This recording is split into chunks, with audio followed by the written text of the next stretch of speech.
വീഡിയോക്കകത്ത് പറയുന്ന വെച്ചാല് ഈ DK രവി എന്ന് പറഞ്ഞ ആ പുള്ളിക്കാരൻ കോളാറിലെ ഒരു സർക്കാരിന്റെ സ്ഥലം എത്രയോ 48 എത്ര ഏക്കറിന്റെ സ്ഥലം ഈ CJ റോയിന്റെ ആൾക്കാരും ഇയാളും കൂടെ ചേർന്നിട്ട് കൈക്കലാക്കിയിട്ടുണ്ട്. അപ്പൊ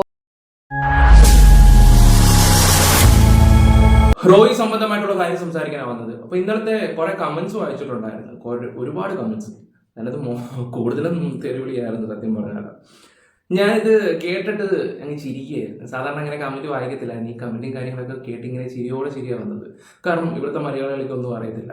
അദ്ദേഹം ചെയ്ത കുറെ നല്ല കാര്യങ്ങളും അതും ഇതുമൊക്കെയാണ് ആൾക്കാർ സംസാരിക്കുകയൊക്കെ ചെയ്യുന്നത്. കൂടുതലും അനീഷിന് 10 ലക്ഷം രൂപ കൊടുത്ത കഥകളൊക്കെയാണ് കമന്റ് ബോക്സിൽ കിടക്കുന്നത്.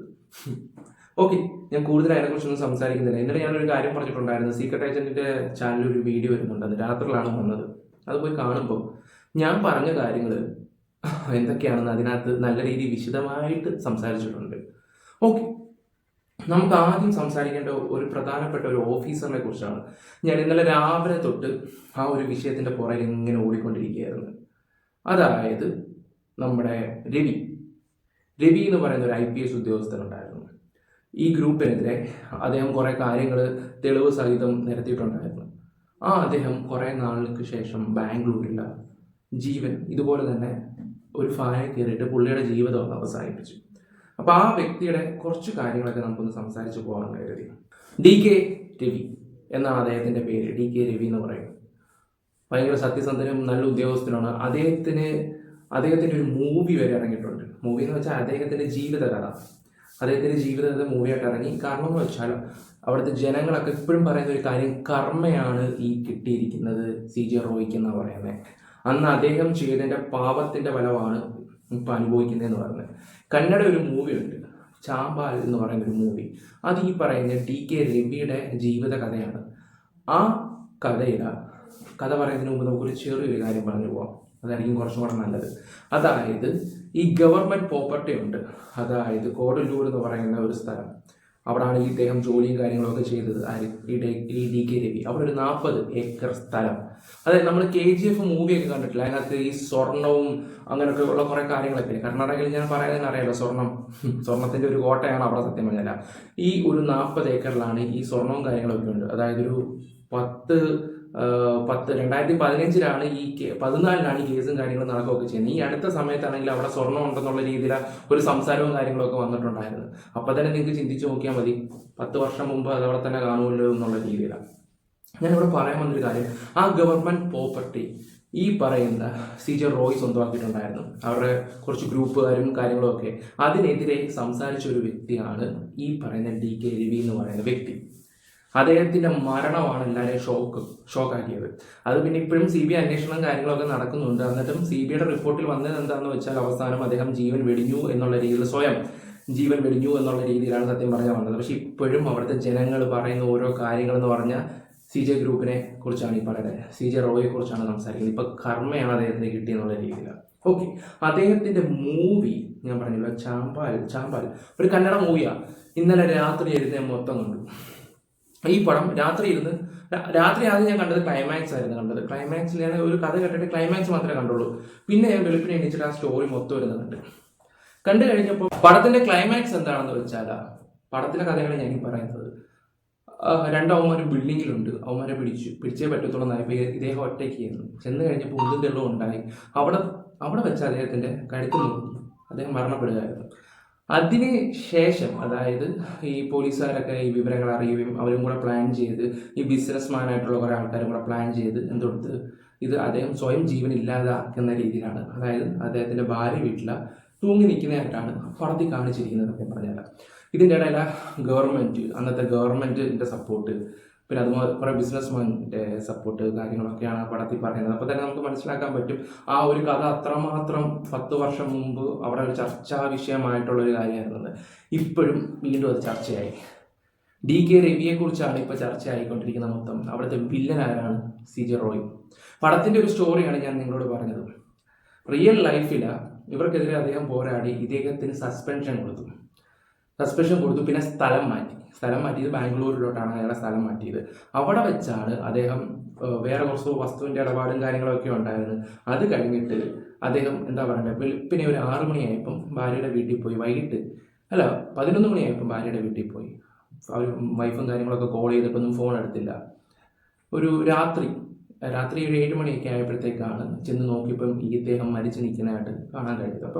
അപ്പം തന്നെ ആൾക്കാർക്ക് ഭയങ്കര ഡൗട്ടും കാര്യങ്ങളുമായി, അത് ഭയങ്കര ചർച്ചാ വിഷയമായി. പിന്നെ അദ്ദേഹത്തിൻ്റെ ജീവിതകഥ ഇറങ്ങി, അതിൻ്റെ ക്ലൈമാക്സ് ആണ് ഞാൻ പറയുകയൊക്കെ ചെയ്തത്. ഓക്കെ, ഇവിടെ വില്ലൻ ഞാൻ പറഞ്ഞല്ലോ, ഈ പറയുന്ന CJ റോയ്.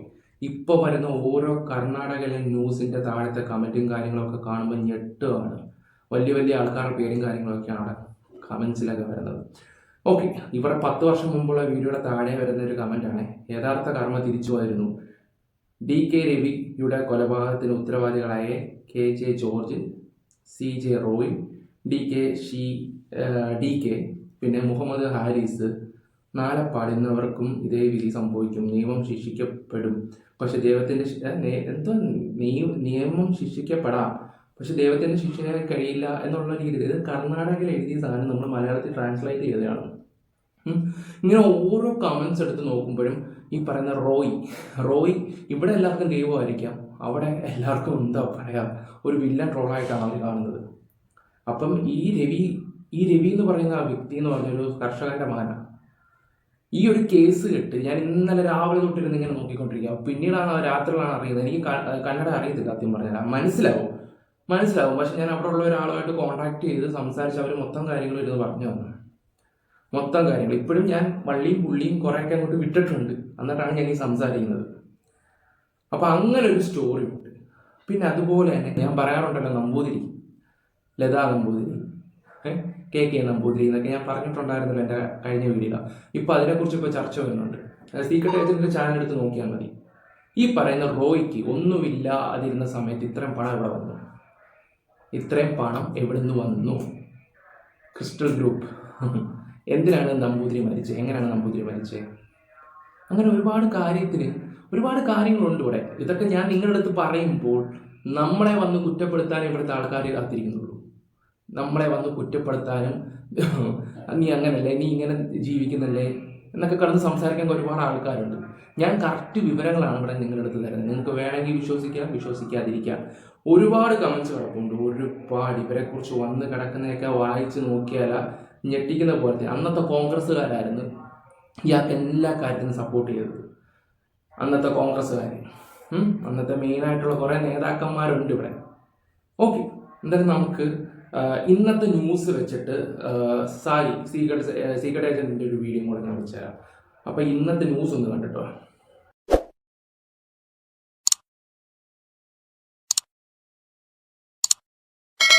കോൺഫിഡന്റ് ഗ്രൂപ്പ് ഉടമ നമ്മുടെ CJ റോയിയുടെ ഡയറിയിൽ നിന്ന് നിർണായക ചില വിവരങ്ങൾ കണ്ടെത്തി എന്നതാണ് സൂചന. ജീവനൊടുക്കാൻ റോയി നേരത്തെ തീരുമാനിച്ചുറപ്പിച്ചിരുന്നതാണ് വിവരം. ആത്മഹത്യാക്കുറിപ്പിന് സമാനമായ വിവരങ്ങളാണ് ഡയറിയിൽ നിന്ന് കണ്ടെത്തിയത്. കുടുംബത്തോട് ക്ഷമ ചോദിക്കുന്നുവെന്നും വിദേശ സംരംഭങ്ങളിൽ തിരിച്ചടി നേരിട്ടെന്നും കുറിപ്പിൽ പറയുന്നു. കുറെ കാലമായി കൂടെയുള്ള നിക്ഷേപകരെ സംരക്ഷിക്കണമെന്നും കുറിപ്പിൽ ആവശ്യപ്പെടുന്നുണ്ട്. താനൊരു എക്സ്ട്രീം സ്റ്റെപ്പ് എടുക്കുകയാണ്, എല്ലാവരും തന്നോട് ക്ഷമിക്കണമെന്നും ഡയറിയിൽ കുറിച്ചിട്ടുണ്ട് എന്നറിയുന്നു. ദീപക് മോഹനുണ്ട് കൂടുതൽ വിവരങ്ങളുമായി. Deepak Mohan, very good morning. Deepak Mohan, IT ഉദ്യോഗസ്ഥരുടെ സമ്മർദ്ദത്താലാണ് Confident group chairman CJ Roy ജീവനൊടുക്കിയത് എന്നുള്ളതായിരുന്നു കുടുംബത്തിന്റെയും കോൺഫിഡന്റ് ഗ്രൂപ്പിന്റെയും ഒക്കെ പ്രധാനപ്പെട്ട ആരോപണം. എന്നാൽ ഇപ്പോൾ പുറത്തുവരുന്ന വിവരങ്ങൾ അനുസരിച്ച് റോയി തന്റെ ആത്മഹത്യാക്കുറിപ്പ് നേരത്തെ തയ്യാറാക്കി വെച്ചിരുന്നു എന്നുള്ളതാണ്. അങ്ങനെയാണെങ്കിൽ ആ കുടുംബത്തിന്റെ ആരോപണത്തിന്റെ ബലം നഷ്ടപ്പെടും. നാളെ കോൺഫിഡന്റ് ഗ്രൂപ്പ് മാധ്യമങ്ങളെ കാണാൻ ഇരുന്നതാണ്. ഒരുപക്ഷെ ഡയറിയിൽ നിന്ന് ഈ നിർണായക വിവരം ലഭിച്ചതിന്റെ അടിസ്ഥാനത്തിൽ കൂടിയായിരിക്കുമോ അവർ പത്രസമ്മേളനം മാറ്റിവെച്ചിട്ടുണ്ടാവുക?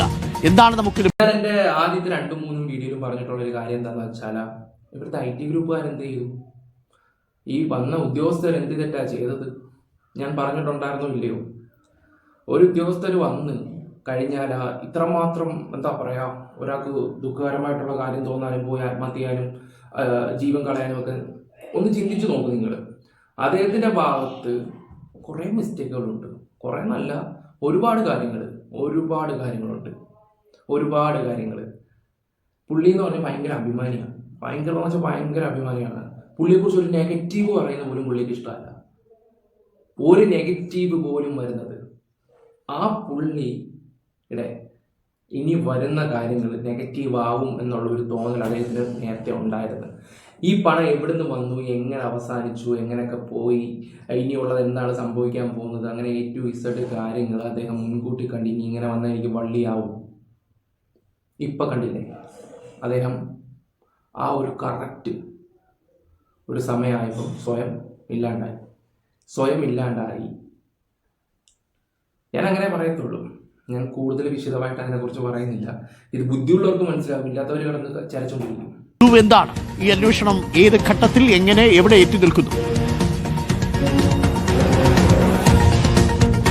അരുൺകുമാർ, ആദ്യം ഈ കേസ് ഏറ്റെടുത്തത് Karnataka crime investigation department, Karnataka CID ആയിരുന്നു. എന്നാൽ പിന്നീടാണ് പ്രത്യേക അന്വേഷണ സംഘത്തിന് കൈമാറിയത്. ഈ പ്രത്യേക അന്വേഷണ സംഘം കോൺഫിഡന്റ് ഗ്രൂപ്പിലെ ബംഗളൂരുവിലുള്ള റിച്ച്മോണ്ട് സർക്കിളിലെ ഓഫീസിൽ നടത്തിയ പരിശോധനയിലാണ് ഡയറി കണ്ടെത്തിയത്. ഈ ഡയറിയിലാണ് ആത്മഹത്യാക്കുറിപ്പിന് സമാനമായ രീതിയിലുള്ള ചില കാര്യങ്ങൾ പരാമർശിച്ചിട്ടുള്ളത്. അത് തന്നെ 7 പേജുകളിൽ അധികമായാണ് ഇത്തരത്തിൽ കാര്യങ്ങൾ പറഞ്ഞിട്ടുള്ളത്. അതിൽ ഏറ്റവും പ്രധാനപ്പെട്ട ഒരു കാര്യം, താനൊരു എക്സ്ട്രീം സ്റ്റെപ്പ് എടുക്കാൻ പോവുകയാണ്, തന്നോട് തന്റെ കുടുംബങ്ങളും അടുപ്പക്കാരും ഒക്കെ ക്ഷമിക്കണമെന്നാണ് ആദ്യം പറയുന്നൊരു കാര്യം. അതോടൊപ്പം വിദേശ സംരംഭങ്ങളിൽ നിന്ന് തിരിച്ചടി നേരിട്ടു, തന്നോടൊപ്പം നിന്നിരുന്ന സംരംഭകരോടൊക്കെ അവരെയൊക്കെ തന്നെ ഇനി സംരക്ഷിക്കണം എന്നുള്ള രീതിയിലൊക്കെ ആ പരാമർശങ്ങളുണ്ട്. പ്രത്യേക അന്വേഷണ സംഘത്തിന് ലഭിച്ച ഈ വിവരങ്ങൾ, ഈ ഡയറിയിലുള്ള വിവരങ്ങളാണ് ആത്മഹത്യ നേരത്തെ തന്നെ തീരുമാനിച്ചുറപ്പിച്ചിരുന്നു റോയി എന്നുള്ളൊരു നിഗമനത്തിലേക്ക് പ്രത്യേക അന്വേഷണ സംഘം എത്തിയത്. കഴിഞ്ഞ ദിവസം പ്രത്യേക അന്വേഷണ സംഘം നടത്തിയ പരിശോധനയിൽ അവിടെ നിന്ന് CCTV ദൃശ്യങ്ങൾ പരിശോധിച്ചിരുന്നു. ഈ SIT ഈ ഇൻകം ടാക്സ് ഡിപ്പാർട്ട്മെന്റിന്റെ ഉദ്യോഗസ്ഥർ അവിടെ ചെന്ന് സമ്മർദ്ദം ചെലുത്തിയിട്ടില്ല എന്നുള്ള രീതിയിലാണ് കഴിഞ്ഞ ദിവസം പ്രത്യേക അന്വേഷണ സംഘം വിവരങ്ങൾ പുറത്തുവിട്ടത്.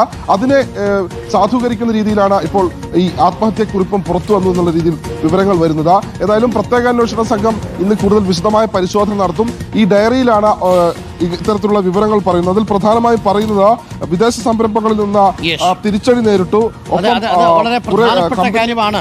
മാത്രമല്ല ദീപക്, ഇതിനകത്തൊരു സംശയമുള്ളത്, അന്വേഷണ ഉദ്യോഗസ്ഥർ ആ ദിവസം ഈ റോയിയെ കാര്യമായിട്ട് ചോദ്യം ചെയ്തിട്ടില്ല എന്ന് SITക്ക് CCTV ദൃശ്യങ്ങളിൽ നിന്ന് വ്യക്തമാവുകയും ചെയ്തിട്ടുണ്ട്. അങ്ങനെയാണെങ്കിൽ ഈ ആരോപണത്തിന്റെ മുന്നിൽ നിന്ന് IT ഡിപ്പാർട്ട്മെന്റ് തൽക്കാലം തലയൂരും അല്ലെ? ഈ ആത്മഹത്യക്കുറിപ്പൊക്കെ കണ്ടെത്തുന്ന സാഹചര്യത്തിൽ മാധ്യമങ്ങളെ കാണാനുള്ള സാധ്യതയുണ്ടോ റോയിയുടെ കുടുംബാംഗങ്ങൾ?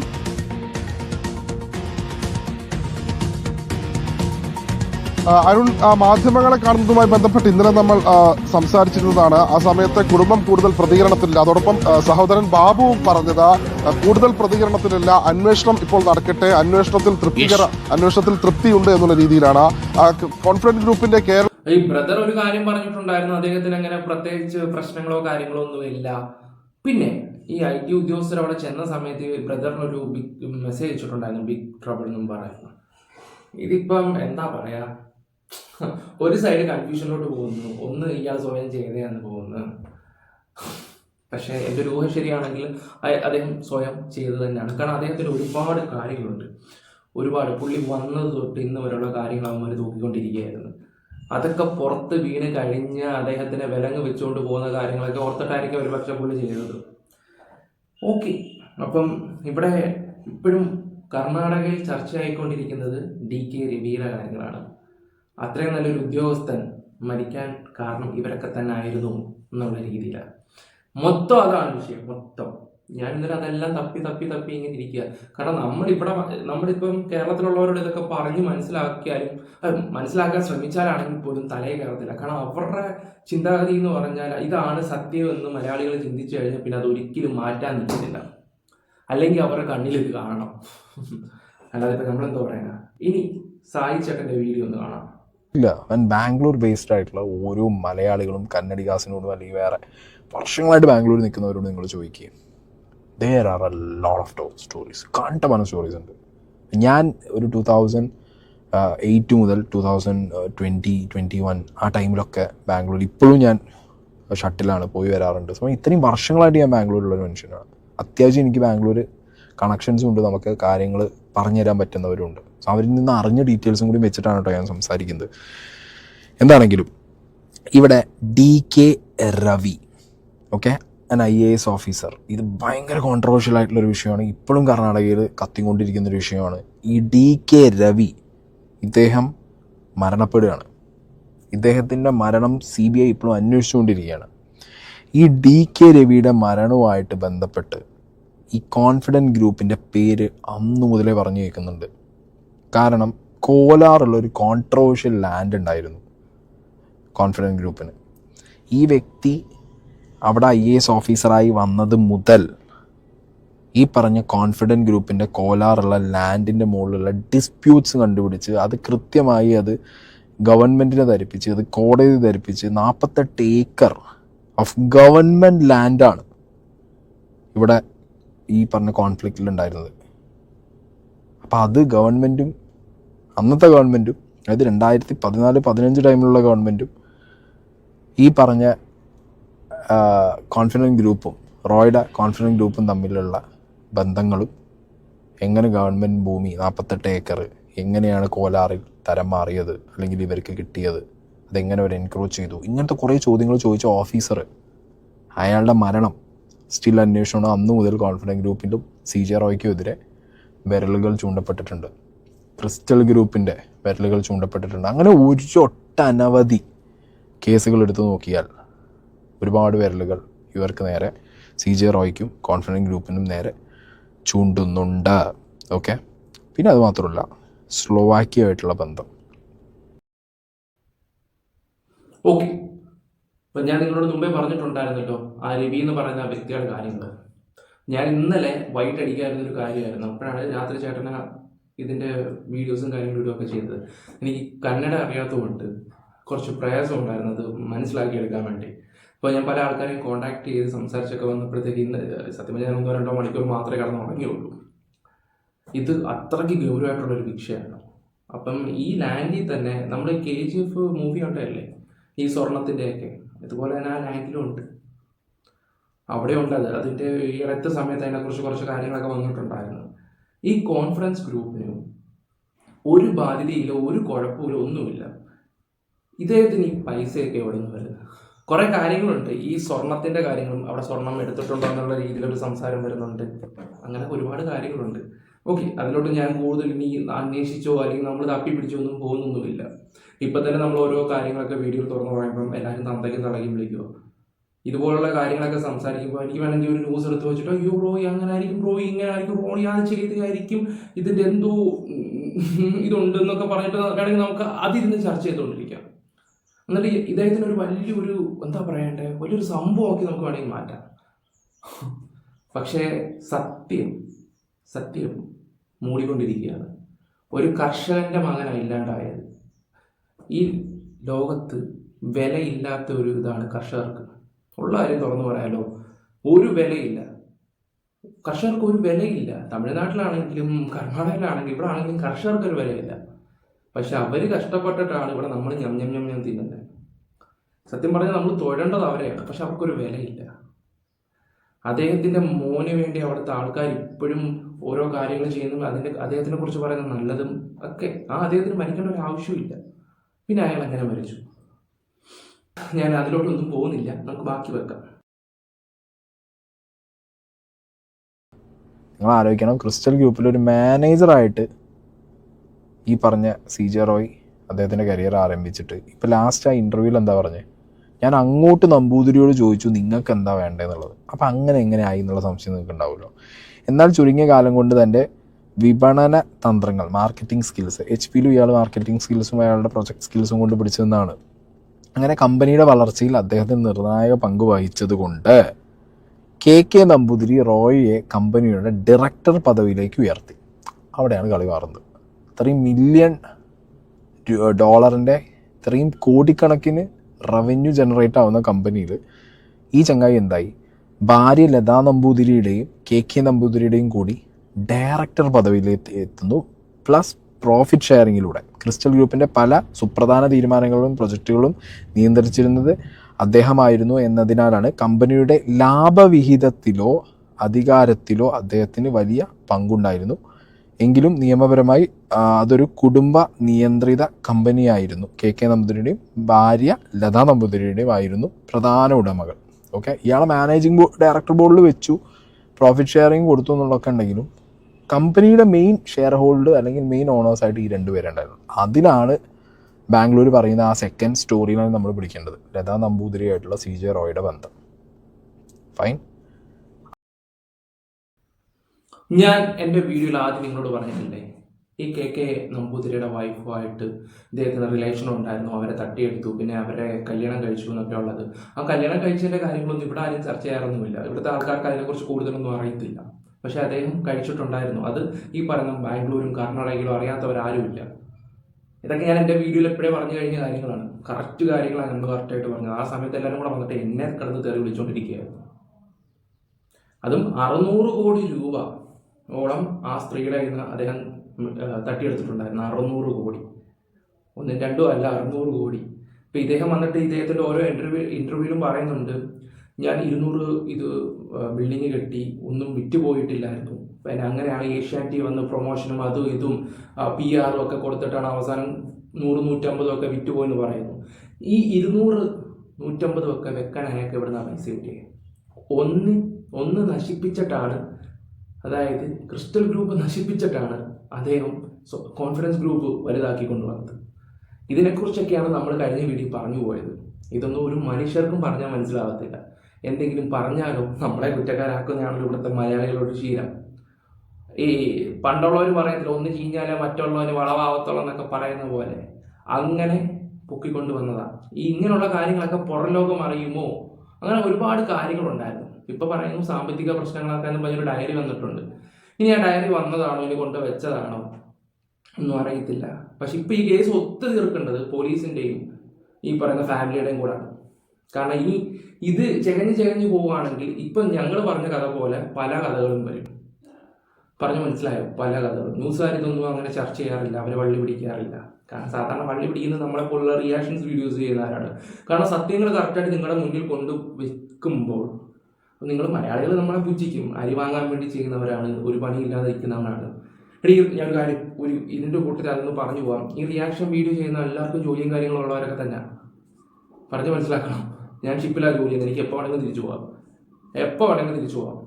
അതുകൊണ്ടാണെങ്കിൽ സ്വന്തമായിട്ട് ബിസിനസ് ഉണ്ട്, സ്വർണത്തിൻ്റെ എന്താ പറയണ്ടേ, ഈ പണയത്തിൻ്റെയും അങ്ങനെയൊക്കെയുള്ള സ്ഥാപനമൊക്കെ ഉള്ള ഒരു വ്യക്തിയാണ് അതുൽ.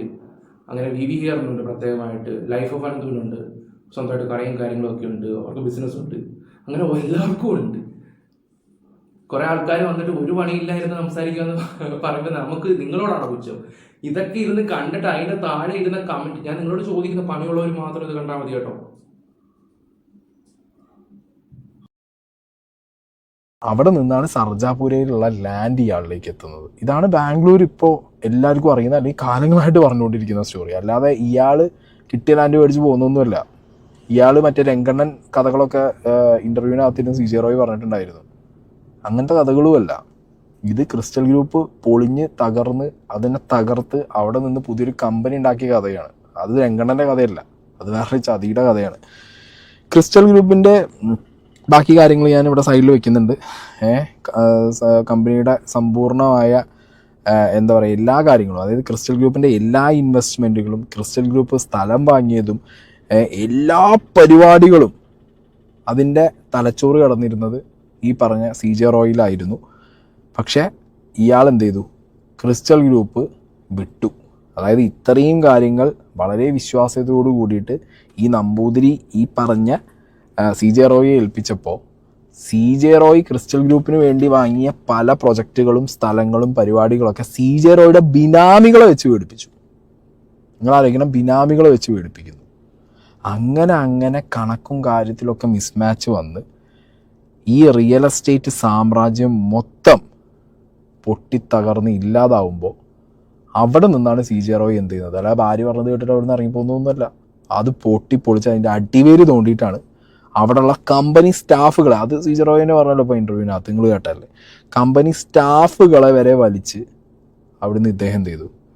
പുതിയൊരു കമ്പനിയായിട്ട് കോൺഫിഡൻറ്റ് ഗ്രൂപ്പ് അങ്ങോട്ട് സ്റ്റാർട്ട് ചെയ്തു. അപ്പം ക്യാപിറ്റൽ കംസ് ഫ്രം വേർ എന്നുള്ള ചോദ്യത്തിന് ഉത്തരം കിട്ടിയില്ലേ?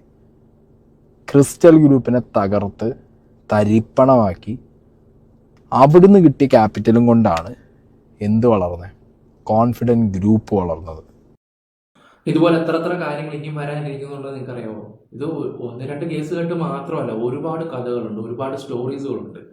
അല്ലെങ്കിൽ നിങ്ങളൊന്ന് ആലോചിച്ച് നോക്കിയേ, ഇന്നലെ വരെ അയാളുടെ ഫാമിലി ഉള്ളവർ പറഞ്ഞ സാമ്പത്തിക ബുദ്ധിമുട്ടോ കാര്യങ്ങളോ ഒന്നുമില്ല, ബിസിനസ്സിനോ ഒരു പ്രശ്നമില്ല. പക്ഷേ ഇന്നൊരു ഡയറിക്കകത്ത് പല കാര്യങ്ങളുണ്ടെന്ന് പറയുന്നുണ്ട്. ഇദ്ദേഹം ഇത്രമാത്രം ടെൻഷൻ അടിക്കാനും പേടിക്കാനുള്ള കാരണം എന്താണ്?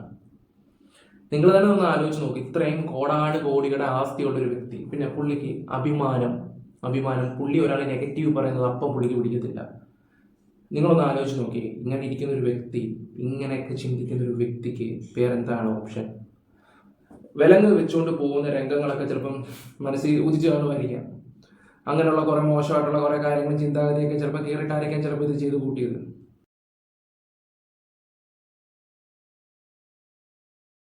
അറിയില്ലല്ലോ. ഇനിയിപ്പോൾ ആ കഥ പറയും, ഇപ്പം നമ്മൾ ഈ ഒരു വേർഷൻ പറയുമ്പോൾ തന്നെ പലരും വന്ന് കമൻറ്റ് ബോക്സിൽ തെറി പറയാം, ചീത്ത പറയാം. No worries. അറിയുന്ന കാര്യങ്ങൾ, അറിഞ്ഞ കാര്യങ്ങൾ നമുക്ക് പറയാതെ പോകാൻ പറ്റില്ല. അതുകൊണ്ടാണ്. ഓക്കെ, ഇനി നമുക്ക് ഇൻ്റർവ്യൂവിൻ്റെ ബാക്കി പോർഷൻസ് കൂടി നോക്കാം. ഈ റോയ് ആരാന്നറിയില്ല, കോൺഫിഡന്റ് ആരാന്നറിയില്ല. എന്തായാലും വൈറ്റ് പേപ്പറിൽ എഴുതി വാങ്ങിച്ചോളൂ സിഗ്നേച്ചർ. അങ്ങനെ വൈറ്റ് പേപ്പറിൽ ഞാൻ സൈൻ ഇട്ടു. പിന്നെ അവർ കോൺട്രാക്ട് അയച്ചു. ഈ ഒരു സ്നേഹം അന്ന് ഞാൻ 5 ചോദിച്ച 40 കൊടുത്തുള്ളൂ. ഞാനായിരുന്നു ഐഡിയ സ്റ്റാൻസിന്റെ അന്നത്തെ ബ്രാൻഡ് അംബാസിഡർ. അപ്പോ ഞാനൊരു ലിമോസിനിൽ വരും, നിങ്ങൾ പാട്ട് പാടൂ, ഫ്ലാറ്റ് നേടുന്നു. അപ്പൊ ആൾക്കാർ ചോദിക്കും ഇവനാരാണ്, ഇവന് പാട്ടിന് എന്ത് സംബന്ധം? ഒരു 20 പ്രാവശ്യം ഞാൻ വരാണ്ട് ഒരു ദിവസം, 20-25 പ്രാവശ്യം ടി വിയിലൂടെ വരും. അവർക്ക് സ്നേഹപൂർവ്വം. അങ്ങനെ ഞാനൊരു ഐഡന്റിഫൈഡ് പേഴ്സൺ ആയി, കോൺഫിഡന്റ് ഒരു ഐഡന്റിഫൈഡ് ബ്രാൻഡായി. അപ്പൊ സഡൻ ആയിട്ട് ഒരു ഞെട്ടിക്കൽസ് ഇല്ലേ ആൾക്കാർക്ക് കേൾക്കുമ്പോ, 40 ലക്ഷം, ഇയാൾ ആരാണ്, കോൺഫിഡന്റ് എന്താണ്? Overnight we became a brand. Gaffar തിരിച്ചും ദുബായിലേക്ക് വന്ന് റോഡ് ഷോ നടത്തി. Okay, Gaffar is an extremely capable person. ഈ ട്രിപ്പിൽ എത്ര വിറ്റു എന്ന് അറിയും? 100 എണ്ണം വിറ്റു. ബ്രാൻഡ് ആൾക്കാരിലേക്ക് എത്തി, ഈ പ്രോഗ്രാമിലൂടെ എത്തി. 100 flat was sold in 3 days. അതായത് ഏഷ്യാനെറ്റിൽ ആദ്യമായിട്ട് ഇപ്പം നമ്മളൊക്കെ ഈ ഒരു പ്രസ്ഥാനം, കോൺഫിഡൻറ്റ് ഗ്രൂപ്പ് അല്ലെങ്കിൽ ഈ പറഞ്ഞ CJ റോയ് എന്ന് പറഞ്ഞ വ്യക്തിയൊക്കെ നമ്മൾ ഐഡിയ സ്റ്റാർ സിംഗർ ആണല്ലോ നമ്മൾ കൂടുതൽ അദ്ദേഹത്തിനെ കാണാൻ തുടങ്ങുകയൊക്കെ ചെയ്തത്. അദ്ദേഹത്തിന്റെ പരസ്യവും അതും ഇതും ഒന്ന് ആലോചിച്ച് നോക്കി. 5-10 ലക്ഷമൊക്കെ കൊടുത്തെടുത്ത് 50 ലക്ഷം, സായി പറഞ്ഞ പോലെ തന്നെ, ചേട്ടൻ പറഞ്ഞ പോലെ തന്നെ 50 ലക്ഷം കൊടുത്തു വരുമ്പോൾ തന്നെ നിങ്ങളൊന്ന് ആലോചിച്ച് നോക്കുക, ആരാണ് ഈ ആള്? അദ്ദേഹം അന്ന് 200 ഫ്ലാറ്റാണ് സെറ്റ് ചെയ്തത്, ഉണ്ടാക്കിയത്. അതിൽ 100 എണ്ണം വിറ്റുപോയി. അത് അദ്ദേഹത്തിന്റെ ബിസിനസ് തന്ത്രമാണ്. അതുപോലെ തന്നെ ആയിരുന്നു നമ്മുടെ അനീഷിന്, ബിഗ് ബോസിൽ അനീഷിന് 10 ലക്ഷം രൂപ കൊടുക്കുകയും ചെയ്തത്. സാധാരണപ്പെട്ട ഒരാളെന്ന് പറയുമ്പോൾ നിങ്ങൾക്ക് അറിയാലോ, ഈ ബിഗ് ബോസ് സീസൺ 7 ജനങ്ങൾ കൂടുതൽ ഏറ്റെടുത്തത് ഈ പറയുന്ന അനീഷിനെയായിരുന്നു, സാധാരണപ്പെട്ടവൻ എന്നുള്ളൊരു രീതിയിലാണ്. ആ അനീഷിന് ഇത് കൊടുക്കുമ്പോൾ അദ്ദേഹത്തിന് കൂടുതലും എന്താ പറയണ്ടേ, പ്രൊമോഷനായിരുന്നു കിട്ടിക്കൊണ്ടിരുന്നത്. കൂടുതൽ ഇത് റീച്ച്, ആൾക്കാരുടെ ഇടയിലോട്ട് പിന്നെയും അദ്ദേഹം ശ്രദ്ധിക്കപ്പെടുമായിരുന്നു. അവിടുത്തെ എന്താ പറയണ്ടേ, ഒരു പാവപ്പെട്ടവന് 10 ലക്ഷം കൊടുക്കുമ്പോൾ അവിടെ അദ്ദേഹം വീണ്ടും ഒരു ദൈവമായിക്കൊണ്ടിരിക്കുകയായിരുന്നു. അന്ന് ഞാനിതിനെക്കുറിച്ചൊന്ന് ചെറുതായിട്ടൊന്ന് പറഞ്ഞിട്ടുണ്ടായിരുന്നു. ഇതൊക്കെ എന്താ പറയണ്ട, പ്രൊമോഷൻ്റെ ഭാഗമാണ്. ഇതിൽ കൂടുതൽ പ്രൊമോഷൻ ആയാലും കിട്ടാനില്ല.